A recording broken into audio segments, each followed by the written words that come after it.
Iran और America के बीच nuclear deal पर दूसरे दौर की बातचीत होने वाली है।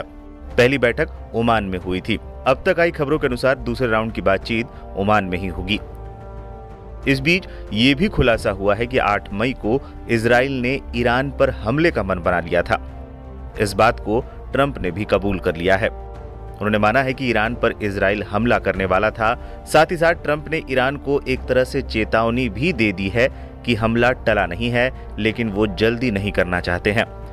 अमेरिका के राष्ट्रपति ने ईरान को कहा कि अगर देश बचाना है तो न्यूक्लियर प्रोग्राम छोड़ना होगा। मैं चाहता हूं कि ईरान खुश रहे, लेकिन उसके पास दूसरा विकल्प नहीं है।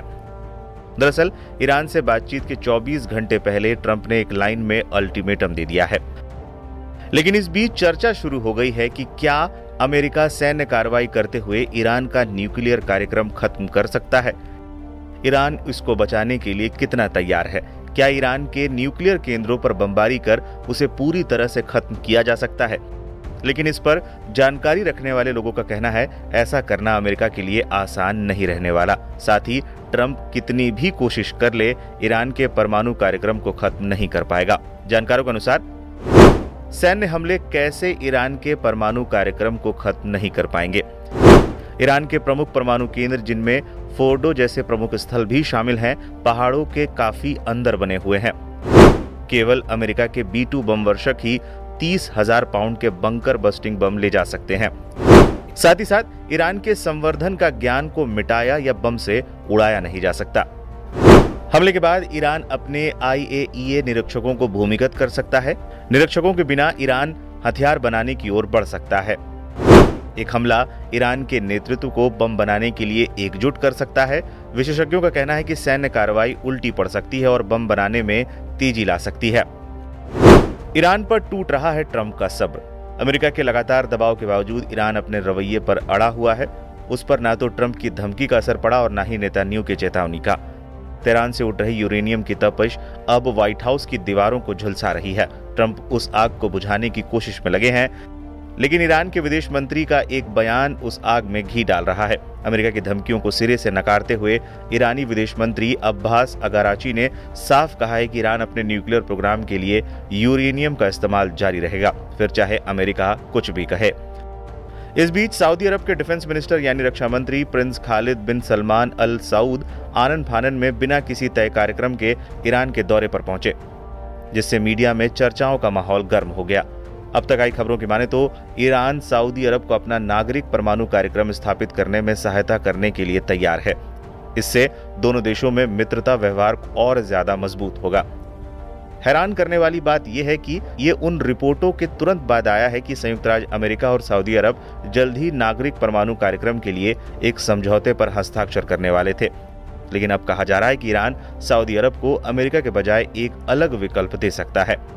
लिहाजा अगर ये खबर सच साबित हुई तो अमेरिका और इजराइल के लिए बहुत बड़ा झटका होगा।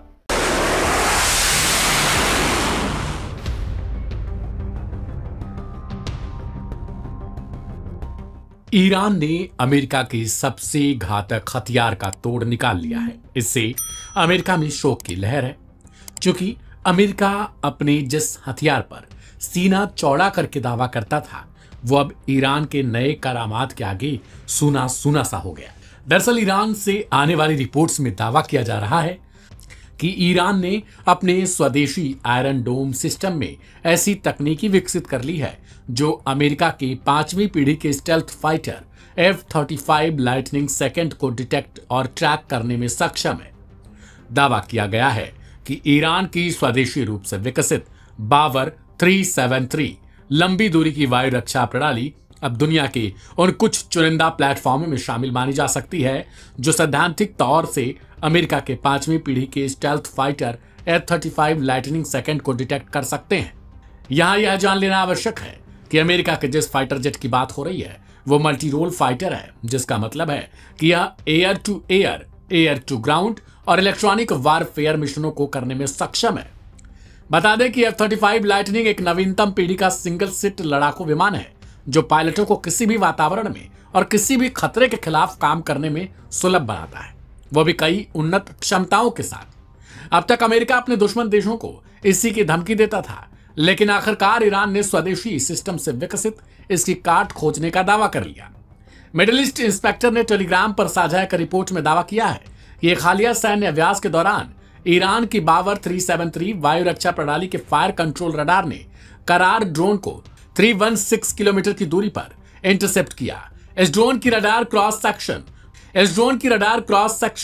2.14 वर्ग मीटर थी।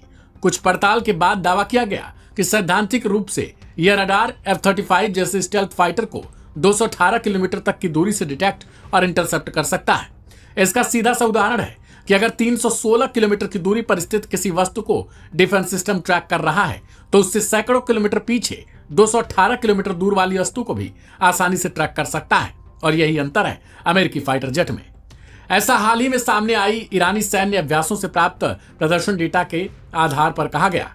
एक प्रदर्शनी के दौरान बावर 373 प्रणाली में एकीकृत फायर कंट्रोल रडार ने 316 किलोमीटर की लंबी दूरी से एक स्वदेशी रूप से निर्मित करार ड्रोन की पहचान की और उसे इंटरसेप्ट भी कर लिया, जिसके साथ अब ईरान के लिए यह एक बेहतरीन खबर है तो दूसरी तरफ अमेरिका के लिए यह एक सदमा भरा खबर हो सकती है।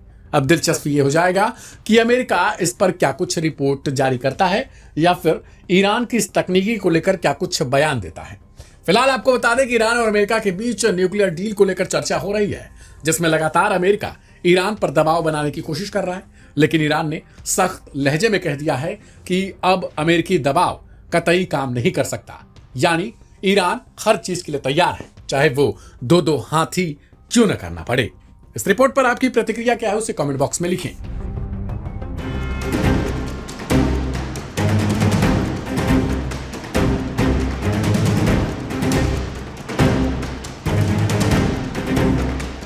सऊदी अरब के डिफेंस मिनिस्टर यानी रक्षा मंत्री प्रिंस खालिद बिन सलमान अल सऊद आनन फानन में बिना किसी तय कार्यक्रम के ईरान के दौरे पर पहुंच गए। इससे मीडिया में चर्चाओं का माहौल गर्म हो गया। सऊदी डिफेंस मिनिस्टर के इस दौरे के हाल ही के कई घटनाक्रमों से जोड़कर मायने निकाले जा रहे हैं, तो सोशल मीडिया पर कई बड़े दावे किए जा रहे हैं। बताएंगे वो बातें, लेकिन उससे पहले जानिए कि दौरे पर आखिर क्या कुछ हुआ।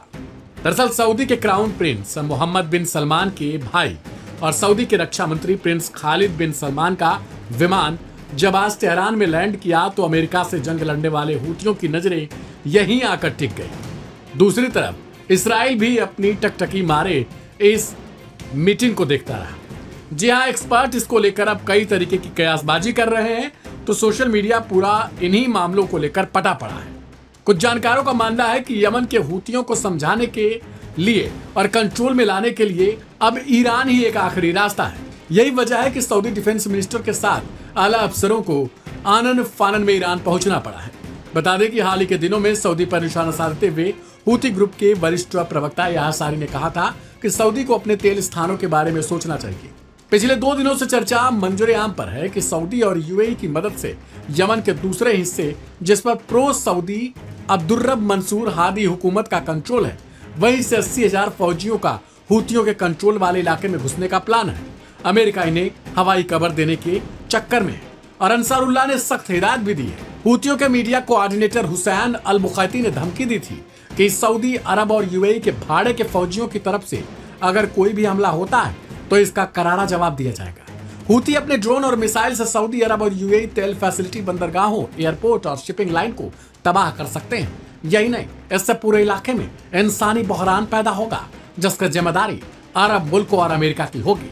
दावा किया जा रहा है कि इन्हीं सबके बाद सऊदी अरब के रक्षा मंत्री को खुद आनन फानन में ईरान के सर्वोच्च नेता खामेनेई के पास मुलाकात के लिए पहुंचना पड़ा, क्योंकि दुनिया जानती है कि हूतियों को अगर कोई रोक सकता है तो वो सिर्फ खामेनेई है।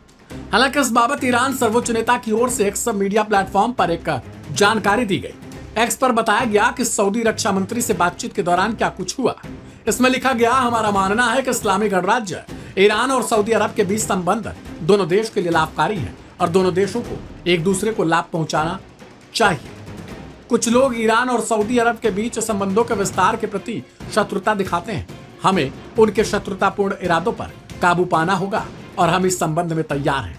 हालांकि दूसरी ओर सऊदी के रक्षा मंत्री ने कहा कि अब से मैं खुले तौर पर और गर्व के साथ कहता हूं, सऊदी अरब साम्राज्य ईरान को अपना मित्र, भाई और सम्माननीय पड़ोसी मानता है। यह बदले बदले सऊदी के सुर भी कहीं ना कहीं इस बात की ओर इशारा करते हैं कि ये अब ईरान को अपनी तरफ क्लोज करना चाहते हैं ताकि हूतियों से जो कुछ चर्चाओं का बाजार है उसे कम किया जा सके।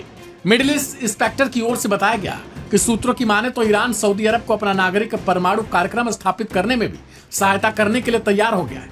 इससे दोनों देशों में मित्र व्यवहार और ज्यादा मजबूत होगा। हैरान करने वाली बात है कि यह उन रिपोर्टों के तुरंत बाद आया जब इस रिपोर्ट को बताया गया कि संयुक्त राज्य अमेरिका और सऊदी अरब जल्द ही नागरिक परमाणु कार्यक्रम के लिए एक समझौते पर हस्ताक्षर करने वाले थे। लेकिन अब कहा जा रहा है कि ईरान सऊदी अरब को अमेरिका के बजाय एक अलग विकल्प दे सकता है। लिहाजा अगर यह खबर सच साबित हुई तो यह अमेरिका और इसराइल के लिए एक बहुत बड़ा झटका होगा। फिलहाल इससे लेकर आप क्या सोचते हैं उसे कमेंट बॉक्स में जरूर लिखिए।